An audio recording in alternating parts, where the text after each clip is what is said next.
পাশবিক নির্যাতনে নিহত শিশু রামিসা ও মিমদের প্রতি শোক প্রস্তাব ও তাদের স্মৃতিতে ১ মিনিট নীরবতা পালনের মধ্য দিয়ে শুরু হয়েছে বর্তমান সরকারের প্রথম বাজেট অধিবেশন।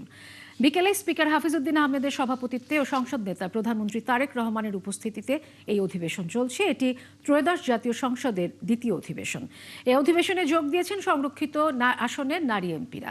এ সময় স্পিকার বলেন, বাজেট অধিবেশন শুধু আয় ব্যয়ের হিসেব নয়, বরং জনগণের প্রতি জবাবদিহিতা নিশ্চিতের অধিবেশন।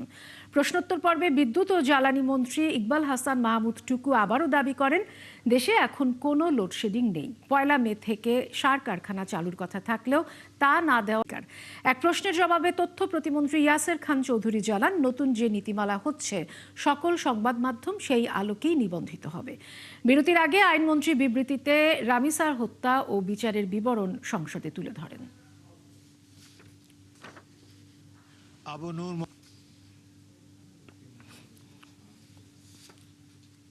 রামিসা হত্যাকাণ্ড আমাদের জীবনে ঠাই পাহাড়ের মতো ভারী হয়ে আছে।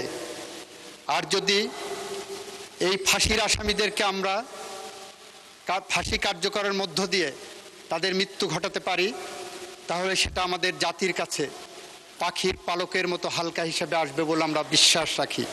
রামিসা সহ সম্প্রতি যে সমস্ত ঘটনা ঘটেছে, আমাদের সরকারের পক্ষ থেকে বিশেষ তদারকির মাধ্যমে আমরা তদন্ত এবং বিচার প্রক্রিয়া দ্রুত সম্পন্ন করার জন্য যা যা পদক্ষেপ নেওয়া দরকার আমরা নিয়েছি এবং সেই গতিতে আগাচ্ছে।